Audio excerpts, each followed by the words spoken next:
warahmatullahi wabarakatuh. Perkenalkan, nama saya Anandita Lestari, jurusan Tadris Matematika. Pada video kali ini saya memenuhi tugas ujian tengah semester pada mata kuliah Fikih Ibadah. Di sini saya memilih 3 materi. Yang pertama yaitu Toharoh, yang kedua sholat wajib dan sholat sunnah, yang ketiga yaitu puasa. Pada materi yang pertama yaitu Toharoh. Pengertian Toharoh. Toharoh menurut bahasa adalah bersih. Sedangkan menurut istilah yaitu bersih diri, tempat, pakaian, dan benda-benda lain dari najis dan hadas menurut cara-cara ketentuan syariat Islam. Jadi toharoh ini adalah mensucikan diri, membersihkan tempat, dan perlengkapan-perlengkapan lain dari segala najis, hadas, dan kotoran. Yang kedua itu sarana melakukan toharoh. Adapun macam-macam air dibedakan menjadi 4, yaitu yang pertama air yang suci lagi mensucikan. Maksudnya adalah air yang halal untuk diminum, air yang sah untuk digunakan berwudu. Ada 7 macam air yang dibolehkan untuk berwudu. Yang pertama yaitu air hujan, air sungai, air laut, air sumur, air mata air salju, dan air embun. Air yang kedua yaitu air yang suci tetapi tidak menyucikan.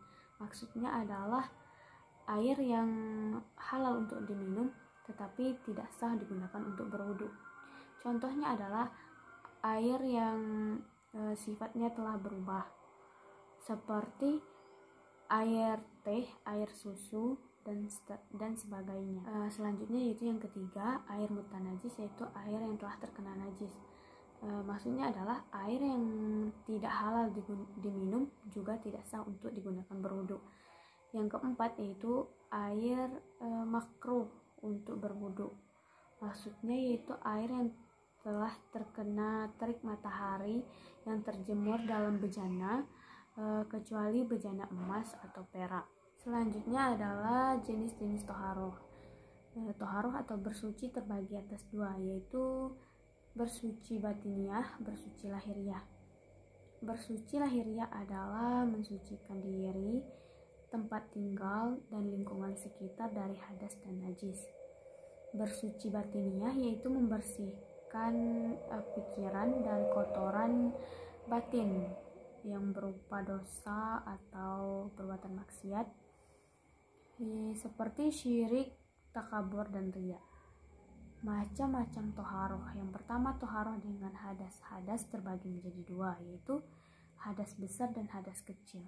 Hadas besar cara mengangkat atau menyucikannya yaitu dengan mandi, sedangkan hadas kecil cara mengangkat atau menyucikannya dengan berwudu dan juga tayamum. Yang kedua yaitu toharoh dengan najis. Najis terbagi 3. Yang pertama najis mughalazah, yaitu najis besar, najis mu'akhafah, najis ringan, sedangkan najis sedang yaitu najis mutawasilah. Najis mughalazah contohnya yaitu najis yang berasal dari anjing. Cara menyucikan najis tersebut adalah dengan yang pertama menghilangkan wujud najis terlebih dahulu, kemudian dicuci dengan air bersih sebanyak 7 kali. Kemudian contoh dari najis ringan yaitu air kencing bayi laki-laki yang berumur kurang dari 2 tahun yang belum memakan apa-apa kecuali air susu ibunya. Cara menyucikannya yaitu dengan mempercikkan air kepada benda yang terkena najis. Kemudian najis sedang yaitu najis mutawasilah. Cara menyucikan najis ini yaitu membasuh hingga hilangnya warna, bau, atau rasa kecuali memang susah hilang. Yang ketiga yaitu istinja. Istinja adalah bersuci dengan air untuk membersihkan najis yang masih ada atau masih menempel pada tempat keluarnya kotoran, yaitu kubul dan dubur, seperti berak dan kencing. Pembahasan berikutnya yaitu sholat wajib dan sholat sunnah. Sholat adalah menyembah Allah dengan perkataan dan perbuatan yang diawali dengan niat dan diakhiri dengan salam. Yang pertama sholat fardu. Sholat fardu adalah sholat yang wajib dilaksanakan. Fardu ada 2, yaitu fardu ain dan fardu kifayah. Fardu ain yaitu diwajibkan untuk individu. Yang termasuk kategori sholat fardu ain adalah sholat 5 waktu. Dan yang kedua, fardu kifayah. Fardu kifayah ini adalah diwajibkan untuk seluruh umat muslim melaksanakannya, tetapi akan gugur dan menjadi sunnah apabila telah dilakukan oleh sebagian muslim lainnya. Yang termasuk kategori sholat fardu kifayah adalah sholat jenazah. Sholat fardu yaitu sholat 5 waktu merupakan sholat yang wajib dilaksanakan untuk seluruh umat muslim yang telah menginjak usia dewasa, yaitu puberitas, kecuali ada halangan tertentu. Sholat 5 waktu yang pertama sholat subuh. Sholat subuh ada 2 rakaat. Waktu subuh diawali dengan terbitnya fajar, yaitu cahaya putih di ufuk timur, dan berakhir ketika terbitnya matahari. Yang kedua sholat zuhur. Sholat zuhur waktu awalnya ketika matahari telah tergelincir dan berakhir ketika masuknya waktu sholat asar. Waktu sholat asar yaitu sholat asar ada 4 rakaat. Sholat asar diawali dengan ketika matahari belum menguning dan berakhir ketika terbenamnya matahari. Sholat maghrib yaitu ada 3 rakaat.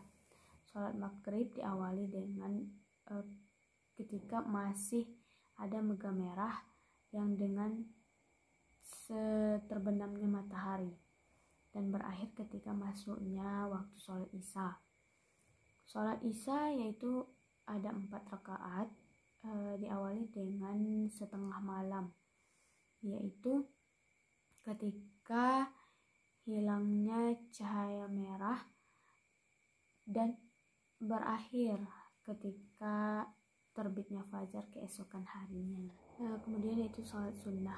Sholat sunnah menurut hukumnya ada 2, yaitu muakkad dan ghair muakkad. Sholat sunnah muakkad yaitu sholat sunnah yang dianjurkan dengan penekanan yang kuat. Sholat sunnah ini hampir mendekati wajib. Contohnya adalah sholat sunnah 2 hari raya dan sholat witir, juga sholat safar, sholat sunnah tawaf. Kemudian ghair muakkad, sholat sunnah yang dianjurkan tetapi tanpa penekanan yang kuat, contohnya sholat rawatib.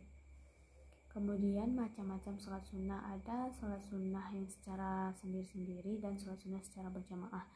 Sholat sunnah yang sendiri-sendiri yaitu sholat sunnah wudhu, sholat yang dilaksanakan setelah berwudhu, sholat tahiyatul masjid dilaksanakan untuk menghormati masjid, penghormatan terhadap masjid yang dilakukan sebelum duduk, sholat duha, sholat yang dilaksanakan ketika matahari naik, sholat tahajud, sholat yang dilakukan setelah isya hingga sebelum masuk waktu subuh. Kemudian sholat tobat. Sholat tobat ini adalah sholat yang dilakukan oleh seorang muslim yang ingin bertobat atas kesalahan yang telah dilakukan.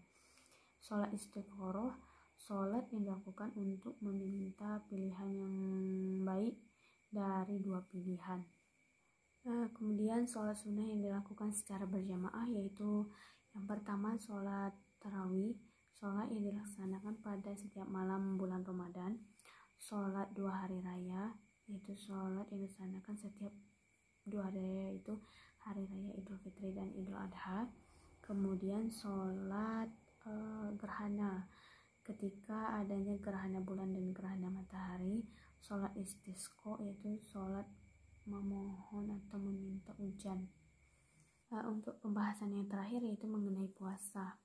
Puasa adalah menurut bahasa itu menahan, sedangkan menurut istilah menahan diri dari segala perkara yang membatalkan puasa, mulai dari terbitnya fajar hingga terbenamnya matahari. Jadi yang berikutnya adalah landasan mengenai hukum puasa.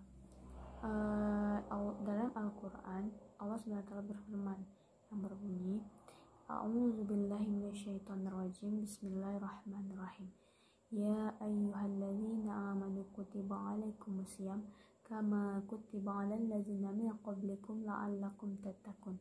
Ya, artinya wahai orang-orang yang beriman, diwajibkan atas kamu berpuasa sebagaimana diwajibkan orang-orang sebelum kamu agar mereka bertakwa. Puasa merupakan ibadah yang agung yang hanya Allah saja yang mengetahui berapa besar pahalanya. Orang yang berpuasa akan mendapatkan dua kebahagiaan. Yang pertama itu kebahagiaan ketika mereka berbuka puasa. Yang kedua kebahagiaan ketika mereka bertemu Rabbnya.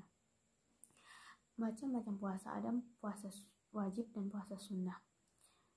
Puasa wajib ada yang pertama puasa Ramadan, puasa qada Ramadan, puasa yang kedua itu puasa sunnah. Puasa sunnah ada 8, yaitu puasa Senin Kamis, Daud, 6 hari bulan Syawal, puasa Arafah, puasa Asyura, puasa bulan Muharram, puasa bulan Syaban, dan puasa Yaumul Bid. Kemudian puasa yang haram yaitu puasa 1 Syawal, puasa 10, 11, 12, dan 13 Zulhijjah, juga puasa wisal yaitu puasa yang terus menerus tanpa sahur dan berbuka. Kemudian puasa yang makruh yaitu puasa sunnah khusus hari Jumat saja, puasa sunnah khusus hari Sabtu dan Ahad saja. Kemudian ketentuan puasa, yang pertama itu syarat puasa. Syarat puasa ada 2, yaitu syarat wajib puasa dan syarat sah puasa. Syarat wajib puasa ada 4. Yang pertama beragama Islam, yang kedua balik, yang ketiga berakal, dan yang terakhir mampu berpuasa. Syarat sah puasa yaitu yang pertama beragama Islam, yang kedua mumayyiz yaitu mampu membedakan mana yang baik dan mana yang buruk, suci dari nifas dan haid yaitu mengetahui waktu puasa, yang terakhir tidak ada hal yang membatalkan puasa. Kemudian sunnah puasa, yang pertama menyegerakan berbuka puasa ketika memang yakin bahwa matahari telah terbenam. Yang kedua berbuka dengan yang manis-manis, membaca doa berbuka puasa, makan sahur, memperbanyak sedekah jariah, memperbanyak membaca Al-Quran dan memahami artinya, memberi makan orang yang berpuasa, menahan diri dari amalan-amalan yang buruk, kemudian memperbanyak melakukan amalan sunnah yang lainnya. Orang yang diperbolehkan untuk tidak berpuasa yaitu orang yang tengah dalam keadaan sakit, musafir, orang yang tidak mampu, dan ibu hamil. Sekian dari saya tutup dengan Allahumma muwaffiq ila aqwamit thoriq. Assalamualaikum warahmatullahi wabarakatuh.